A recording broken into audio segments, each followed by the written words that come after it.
Mimi naona hivyo kwa sababu tumediscuss hiyo. Itasaidia sana.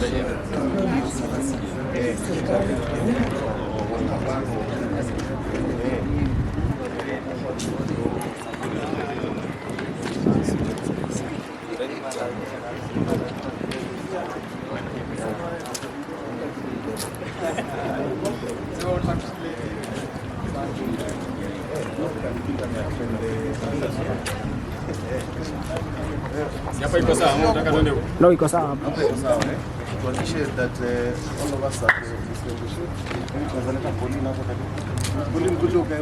Wazalendo Wakombozi, consolidate the youth vote now. Wazalendo Wakombozi, consolidate the youth constituency now. Wakombozi, tutaikomboa nchi yetu.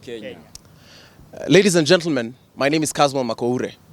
A lot of you came to know me from the Gen Z uprising of the 2024 June. And more recently, people have known my political affiliation is with the Orange Democratic Movement. That is not why I'm here today. That is not why these people are here today. All these young people, none of them started on the same page with me.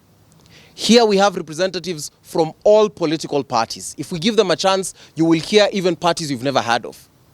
Here we have people who love Raila Odinga who hate him. We have people who love President Ruto who hate him. We have people who subscribe to the former deputy president, those who hate him. All these political players, that is not the reason we are here today. We are here because we promised we would traverse the country for the youth agenda. We are united specifically because we are the young people whose future has been promised. We are here not because I come from this party or that party. We are here because sisi ni wazalendo na tunataka kuikomboa Kenya yetu. When you see us here, we have the interests of the women at heart. We have the interests of our mothers and fathers. We have the interests of those who are differently abled. We are specifically focusing on consolidating the youth vote and the youth constituency. Because as a young person, when you are sick, it does not matter because you're in ODM, you get a lower cancer rate. Or because you're in WIPA or UDA, you get a lower cancer rate. Because you're in PLP, it does not mean you get a lower pain if you get malaria. But as young people, in light of the recent political developments, especially with the signed MOU, the word youth was said there very many times. We are saying that we will go and also come up with a popular document that will highlight the place of the youth in that memorandum of understanding. And we shall be presenting it to the state because we for far too long have been excluded in the policies. And as you will hear from my colleagues and my comrades, we are urging everyone to join us and we will seek these people out. When we started, none of us here used to see each other. If anything, as Eugene know, we block each other. All these people up until now are on my block list. And I was on their block list as well. But we found common ways of middle ground. And we are saying that it does not matter whether you're in civil society. It does not matter whether you're in an existing political party, whether you're apolitical. If you are a young person and you care for this country, the time to play politics will come later. But for now, let us join this movement so that we can present the youth agenda to the government, because the government of the day must serve us as youth. We will be unveiling certain developments as we go on, and please stay tuned. We'll be meeting all the political players because we have decided that the youth will speak with one voice. Asanteni sana. My name is Oponyo Eugene. I'm the founder of Wazalendo Movement Africa. But today we are here to discuss different issues affecting the young people. One thing I have for the young people, if you feel the same urgency that I do, if you feel the same hopelessness that I do, if you feel the same brokenness that I do, if you feel the same employability qualities that we lack as young people that I do, kindly join Wakombozi Movement Africa for us to liberate this country. We can only liberate our country if we are together as the young people. It can never be. Young people have never, ever come together on issues that will change this country. But this 15th of March, we have converged here as people with the same ideology, people who think the same, people who feel like beside the party politics, beside the tribal politics, we have to come together as young people, because one thing unites us: we are all and the same, because we are united by unemployment, we are united by all the vices that affect our community. So I'm asking all the young people, join Wakombozi movement. This is the only movement that is coming to liberate the young people, not just liberating them politically, but liberating them mentally, liberating them economically, and liberating them so that we can forge forward for our own generation. Our kids will blame us for just being there for protest, but not giving the actionable point on how we can transform our country. So I ask all of you, join the Wakombozi movement, because this is the rightful movement. This is the visionary movement. You can see all the leaders who are here.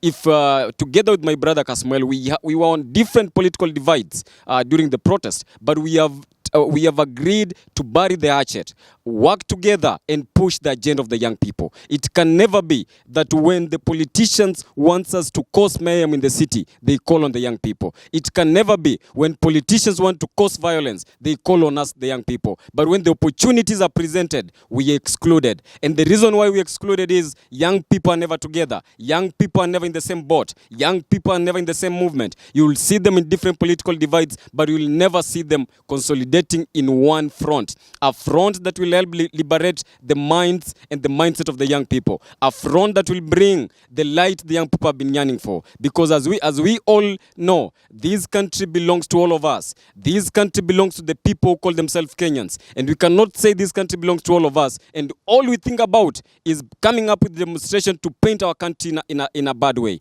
This is the only time we need to come together as young people. This is the only time young people must consolidate, have one voice, a voice that will help us move forward as the movement of the young people, not being divided on the matters of tribes, not being divided on the matters of political issues, not being divided on the affiliations people have differently coming from different regions. So I ask all of you Kenyans, kindly join Wakombozi movement so that we can liberate our country. And like my brother said, this is not a political party, so don't be afraid to join. This is not something for only those who went for the protest. This is a movement for each and every young person in this country. If you went for the protest, we want you here. If you never went for the protest, we want you here. If you love Raila Odinga, we want you here. If you hate him, we want you here. If you hate Ruto, we want you here. If you love him, we want you here. If you love Kalonzo, all these other political players, this is not the time for the political personalities. This is the time for the young people to come together to propose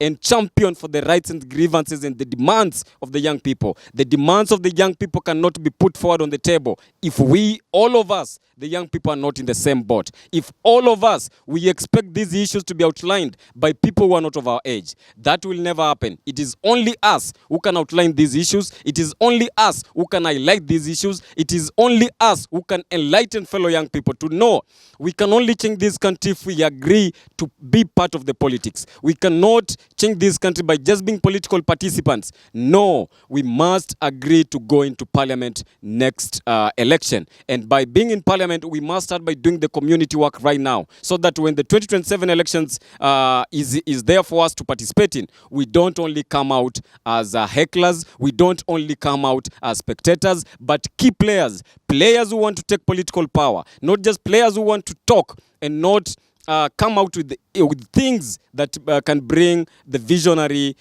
chances that can lead to the young people having the sense of belonging, the sense of entitlement whereby they can get jobs, the sense of entitlement whereby there is serious community work happening. So you'll see us out there on serious community work, on aggression, violently building the nation called Kenya, because Kenya belongs to all of us and we must come together as young people. Let me welcome my fellow comrade to at least say something. Thank you so much, my brothers and sisters. I'm very pleased to be here today because we had a very impactful conversation for this Wakombozi movement. And this is my pledge to young ladies, to all the Gen Zs, the millennials, all the mothers, to come and join us, especially for the young people, because this movement is purposely for young people. I want to thank this team, but you can see behind me, there are so many young men, and I am pleased to be here to stand for the gap of the young girl, the girls movement. But I must say it is such a disappointment because we don't have girls. This country is not only for men, it's also for ladies. And we've been empowered so much to believe that something is wrong with us, even with that empowerment, which I differ with it, because I believe as women we have a place on the table, and I'm pleading with all girls, all ladies from all over the country to come and join me on this movement to support our brothers and make this country a better place for us, a livable place for girls and for boys. Ladies and gentlemen, my fellow Kenyans, my name is Julius Ganera. We've gathered here today to discuss matters that affect we the young people. And I'm glad that we've joined forces with different people, regardless of our political affiliation, regardless of our tribe, to discuss matters that are going to push this country forward. So today, as we've gathered here, I want to give hope to the young people who are shying away from joining politics and presenting themselves for elective posts in this country. We have gathered here today to make sure that we break those barriers and ensure that the young people of this nation are included in decision-making table. Thank you. Asante sana. Jina langu ni Gilbert Nalwa. Mimi ni Mkenya, mimi ni mzalendo na mimi ni kijana. Ningependa nichukue nafasi hii kwanza kabisa ni washukuru ndugu zangu Wazalendo Wakombozi. Na vile mmesikia, hiki ni kikundi cha vijana Wazalendo Wakombozi. Vijana ambao wamejitolea Kenya hii kuhakikisha ya kwamba wanapigania haki ya vijana wote katika taifa letu la Kenya. Na sisi wote kama Wakenya tunaelewa ya kwamba tuko na tatizo ambalo linatusumbua sisi kama wananchi wa taifa letu la Kenya, na hilo tatizo linafinya sana vijana wetu katika taifa hili. Na ndio maana ukiona tumesimama hapa hivi, nataka nishukuru vijana hawa kwa sababu kila mmoja amekuwa akipigania haki zake yeye mwenyewe na haki za vijana wengine katika nyanja mbalimbali. Na ndivyo maana leo hii tumeona ya kwamba hatuwezi shinda vita hivi kama tutapigana kila mtu akiwa peke yake. Na ndio maana tumekubaliana tukuje pamoja, tukae, tumekuwa na mkutano mrefu zaidi. Tumepanga jinsi ambavyo sisi pia tutahakikisha ya kwamba tunahusishwa katika siasa zetu za taifa la Kenya. Tunahusishwa katika mipango ambayo inazungumziwa katika nyanja mbalimbali ama different levels, kuhakikisha ya kwamba zinatusaidia sisi kama vijana. Kwa hivyo mimi kama kijana katika taifa langu la Kenya, na warai sana vijana wenzangu ya kwamba tushikane mikono. Huu si wakati wa sisi kwanza kurushiana cheche za maneno. Tunatusi mwenzako na ni kijana, haitatusaidia. Na tukiendelea hivi, wakati itafika ya 2027 ambapo kura zinafanyika na viongozi wanachaguliwa, tutakuja kugundua kwamba sisi wote hatutakuwepo katika meza ile ya uongozi. Kwa hivyo huu ni wakati mzuri ambapo sisi tunastahili kuja pamoja kama vijana, tukae chini, tuangalie ni lengo gani ambalo sisi tunataka kufuata na tunataka kuenda mwelekeo upi. Na ndio maana tunawarai hata viongozi wetu wote, wakiwemo wale ambao wako upinzani, wale ambao wako kwa serikali. Huu ni wakati ambao wanastahili kutuhusisha na sisi vijana katika mazungumzo ambayo wanafanya, katika miradi ambayo wanafanya, ili kuweza kusaidia, kwa sababu kila mara tukisikiza viongozi wetu wanasema ajenda yao ni vijana. Wanajaribu kutafutia kazi vijana, lakini hawa vijana ambao wanatafutia kazi wako wapi? Mbona hatuwaoni katika hayo mazungumzo ambayo wako nayo? Kwa hivyo sisi tumejitolea kwa hali na mali. Sisi sio bora kabisa katika taifa letu la Kenya. Tunajua kuna vijana wengine ambao ni viongozi, lakini tumechukua nafasi hii kukuja mbele, kujitokeza, kujiwasilisha kwa Wakenya ili tukaweze kupeana mwelekeo. Na tunawaomba vijana wote popote ambapo mulipo katika kaunti zetu zote 47, tutatembea kuanzia Nairobi, tutaenda mpaka Kisumu, tutaenda mpaka Western, Mombasa, kote, ili tuweze kuzungumza na vijana wenzetu, tuwaambie kuna umuhimu mkubwa zaidi sisi tukikuja pamoja na tukaweze kuzungumza. Kwa hivyo mengi tutazidi kuzungumza, hata kuenda kule mbele tutashirikiana. Mtaona tukifanya miradi mingi katika jamii ile ya kuhusisha vijana na kutuleta pamoja. Kwa hivyo mimi nashukuru sana na nafurahia na natumai ya kwamba taifa hii yetu ya Kenya tutaijenga pamoja sisi kama Wazalendo Wakombozi. Asante. Ladies and gentlemen, fellow Kenyans, my name is Moses Rono, the president of St. Paul's University. And as they say, if you're not on the table, then perhaps you are on the menu. On behalf of university students and university student leaders across the country, we've joined this for purposely because we will love to push for the agendas of the comrades. And one of it is sustainable ways of living in campus, and also campus education has become very expensive. But through this, we hope to find a space in the table in order to negotiate for cheaper or affordable way of going about our university studies. As they say, if we have to liberate the Kenyans, we'll have to first deal with the problem of empowerment. And youth empowerment shall begin with educated people. And most of the people in the country are actually illiterate. And those that have gotten access to education have been limited to the opportunities and resources that are there. So on behalf, again, of all the university student leaders and the comrades of great universities across the country, we are asking and pleading to you that you join this movement as part of the steps that we are going to make in order to liberate our good country, Kenya. And as we say, if a child is not embraced by the village, he will burn it down to experience the warmth. We want to experience this warmth from the very inside. And so I invite all of us to come and join Wakombozi. Good afternoon, fellow Kenyans, fellow youth leaders.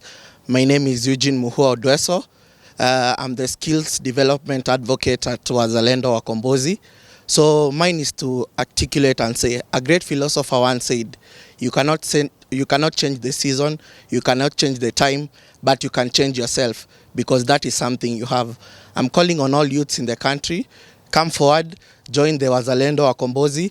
Let us build this country together. We are not leaders of tomorrow, we are leaders of today. We are leaders of now. So it's up to us to stand so that we break the table and be able to represent ourselves. We have a number of issues facing the youth, ranging from unemployment, entrepreneurship, climate action, mental health awareness. All this we will be able to tackle together when we join the Wazalendo Wakombozi.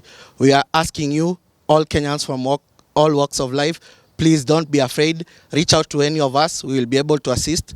Join us. Come with your skills. We have very many skilled youths in the country. You are doing anything. You're working online.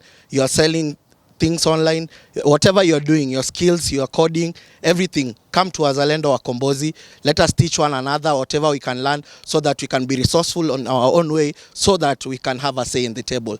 My name is Salman Abdurrahman, Wajir County Youth Ambassador for Spark Foundation. We are so happy that the removal of the vetting is being removed for the IDs, and the many youths from northern Kenya were struggling to join university because of the little things like ID, which detains them to homes without joining the university. Many many students from the high school have struggled to join university, may have gone for almost a month, years before joining the university. As we are embracing this month of the Holy Ramadan, we ask the business or charity organization to assist people to have the iftar during the breaking of fasting at dawn time, at evening. With that few remarks, I want to urge the Northern Kenya youth to join the Wazalendo Wakombozi to transform this country and also the Northern Kenya at large. Thank you. Ladies and gentlemen, I'm Kevin Oswago. Despite that we are coming from different political backgrounds, we as a youth, we've come together, and after a deep consultation, we've concluded that we as youths, we no longer need to beg to be included in the on the table making decision, but we demand to be included on the table making decision, because this is a population that a government or anybody cannot ignore. And we here also demand that we be considered in terms of employment. We no longer need the old 4Gs to be recycled back to the government. Instead, we have a youthful population that are being ignored. But this time around, we say that ignore us at your own peril. Thank you. Comrades, power. Comrades Ria. Comrades Achu. Thank you so much, members of the fourth estate. My name is Teddy Otieno Jura, a student leader from the University of Nairobi and the current Secretary General for Kenya Science Campus. As it is well known, that a city divided against itself cannot stand. Today, it is an attestation that from all the walks of life, from business to arts to leadership, we have all gathered here just to embrace this movement, Wazalendo movement.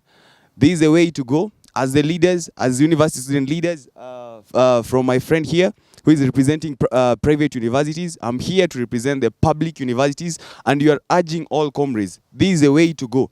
We are not here to articulate the needs of any leader. We are not here to prove a point to anyone. We are here so that we can give the direction. And the direction to go is Wazalendo movement. There are so many things. There are so many challenges that the comrades at the university are facing, from accommodation to the new funding model. And we have come here in Wazalendo movement because it is a work plan. We may be having a lot of things, but we lack a space where we can vent out. And that's why we are urging all the students, all the comrades, and you are going to come there from Kibabii to Maseno, to all these campuses. You are going to come, and what we are urging you as per now, that follow wherever you are. Just make sure that you know where Wazalendo movement is, and you are going to come to you. Otherwise, thank you so much, and looking forward to seeing you in Wazalendo movement. Have a good time. Okay, dear Kenyans, somehow 2007 gave birth to 2012.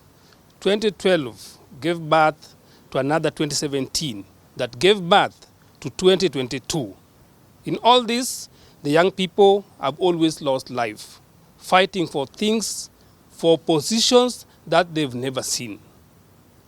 The young person of 2007 today is only an old person in abject poverty. For how long will we wait for this thing to continue?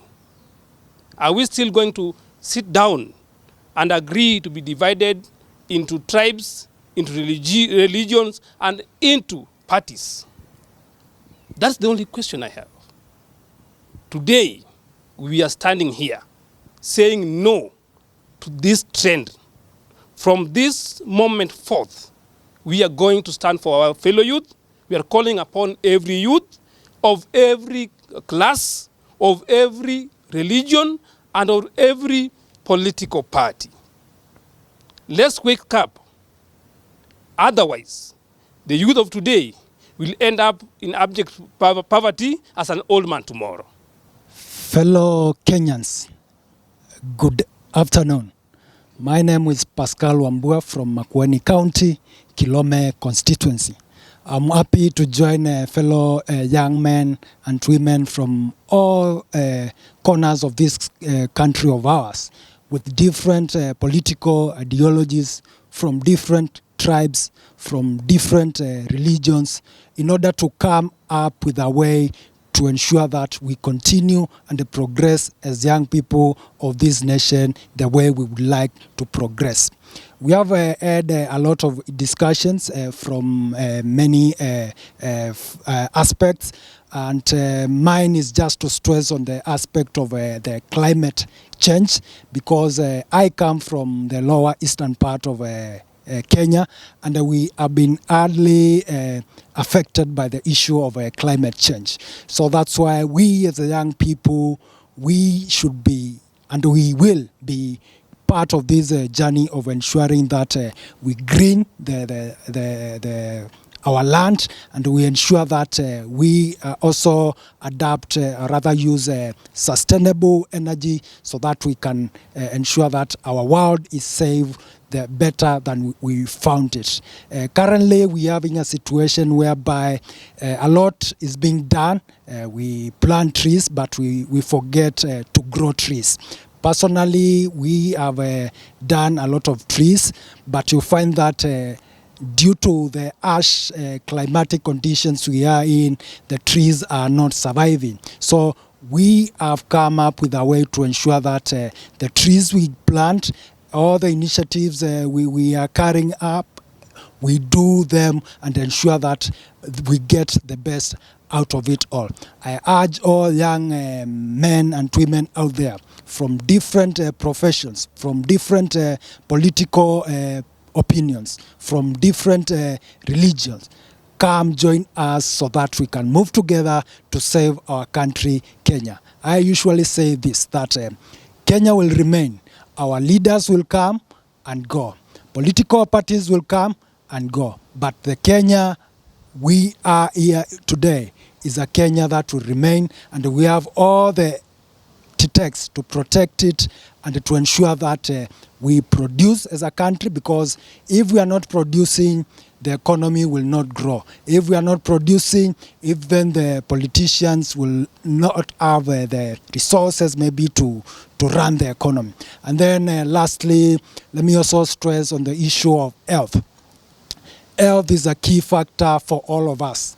As young people, there is a lot that is affecting us, diseases, we have got the mental health, all that we have a responsibility to fight them and ensure that we come out of it, we get victory out of this, because if we get sick, you will not even get the opportunity to go and vote. So there's a lot we can do, and let us embrace a preventive approach. Let us not wait to get sick so that we start doing something. Let us not wait